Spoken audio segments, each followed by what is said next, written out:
Pour notre projet, on avait choisi la dictature Mao Zedong.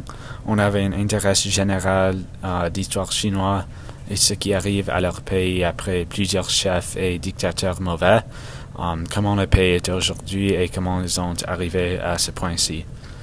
Alors, la première section, c'est le début de sa vie. Mao est né le 26 décembre 1893 dans la province chinoise de Tiamen. Il est né dans le siècle de l'humiliation quand les Européennes et les Japonaises ont inhalé la Chine et pris leur territoire, forcé la troc et demandé les réparations. Mao était le fils d'un riche agriculteur, mais il avait quitté sa maison à un jeune âge pour éviter un mariage arrangé. Il est allé à Changsha, un endroit riche en activités rebelles où il avait fréquenté des réunions révolutionnaires. En 1911, la révolution Xinhai avait commencé et Mao avait rejoint l'armée. La paix était soumise au contrôle des seigneurs de guerre. La prochaine section, c'est l'origine du communisme en Chine. Avec la révolution Xinhai, la dynastie Qing avait perdu leur pouvoir, ce qui laissait d'espace pour un nouveau régime. Initialement, un régime républicain a été mis en ordre. Mao a s'installé à Beijing, où il découvre les travaux de Karl Marx, le fondateur du communisme. Selon Marx, le capitalisme apporte des problèmes à la société et il croit en le contrôle presque complet du gouvernement sur les industries. À la fin de la Première Guerre mondiale, la Russie avait expériencé 2 révolutions, ce qui ont terminé avec le pouvoir de Vladimir Lénine et un régime communiste de l'Union soviétique. Mao et les autres intellectuels chinois étaient inspirés par le nouveau régime soviétique. Alors ils ont formé la Parti communiste chinois en 1921 en faisant de Mao un membre fondateur. La partie avait vécu des difficultés pendant une vingtaine d'années, mais ils sont montés au pouvoir après la Deuxième Guerre mondiale en 1949.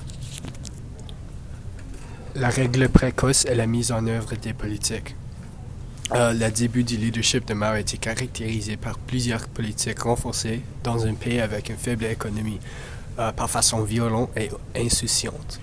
Il est le premier président du Parti communiste de la Chine, débutant en 1949 jusqu'en 1976. À cause de ses pensées marxistes et de son influence sur les peuples de Chine, la mise en œuvre du communisme a résulté dans plusieurs actes violents partout dans le pays, avec des sentiments fortement pro-Mao. Les actes incluent l'exécution des paysans riches, qui inclut des propriétaires et des financiers. Mao avait renforcé ses idéologies et politiques avec la peur et la violence, causant environ 2 millions de morts, au moins durant l'âge précoce de la PCC.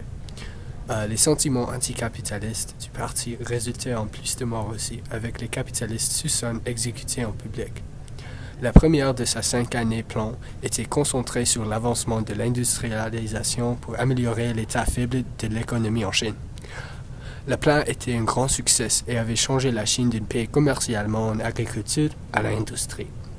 Un deuxième de ces plans était également mis en place, avec beaucoup moins de succès.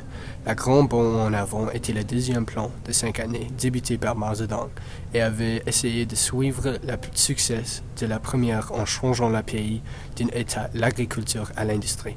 Cette fois-ci, les implémentations des politiques de Mao et sa partie communiste étaient extrêmes. Il avait causé des pénuries énormes d'alimentation pour les peuples en Chine, qui avait ralenti l'expansionnisme industriel et avait tué 30 millions de personnes. Cette grande échouée avait créé la route pour la révolution culturelle. La révolution culturelle et le maoïsme. Après les 2 plans de 5 années, Mao et le PCC débutèrent une campagne de réforme en Chine pour éliminer les aspects capitalistes et traditionnels dans la société, le gouvernement et l'économie chinoise. Le début des révolutions culturelles était marqué par un symbole de la marque de Mao, la violence extrême. Avec la publication de la petite livre rouge de Mao, qui était compilée de plusieurs citations et pensées de lui, et avait commencé sa culte, il avait créé le maoïsme. La publication du pensée extrême causait aux jeunes, les étudiants, des travailleurs, de commencer à rebeller et d'attaquer les postes de gouvernement capitalistes. La révolution culturelle était caractérisée par les idéologies extrêmes de Mao qui avaient propagé en Chine, avec les bouts de violence partout dans la nation, tout pour soutenir le communisme en Chine et de désintégrer les aspects capitalistes. La révolution culturelle était surtout un essai final de Mao pour rester en pouvoir. Il était un grand intellectuel, mais avec les millions de morts qu'il était responsable pour faire causer, sa popularité avait diminué, jusqu'au point qu'il était forcé de prendre des mesures impensables pour protéger ses pensées et ses politiques établies, avec un taux de mort de 2 millions de personnes. Alors on va parler de la perspective locale durant la règne de Mao. Généralement, le peuple avait aimé Mao comme leur chef car il avait arrêté l'occupation étrangère dans le pays. Il avait aidé les femmes à gagner les droits en Chine et diminué les addictions d'opium. Presque tous ces accomplissements étaient à cause de violence. Mao et sa PCC avaient construit plusieurs fermes d'opium pour en profiter après avoir arrêté les addictions. Mao avait aussi décrit les histoires qui le désignaient comme un dieu sur terre, avec convaincu son peuple du danger capitaliste de l'Ouest. Ils ont pensé qu'il était un très bon chef, malgré toutes les atrocités qu'il avait causées, qui avaient fait environ 37 millions de morts. En tant que perspective internationale, la plupart du peuple, surtout le monde occidental, pense que le communisme est un des plus grands échouages de l'époque. C'est aussi évident qu'il avait tué 37 millions de personnes et avait causé des génocides, la torture et les grandes atrocités durant sa règne. Il avait aussi contribué à la situation économique de la Chine aujourd'hui et ses relations avec les autres pays. Et finalement, nous va parler comment nous avons choisi nos sources.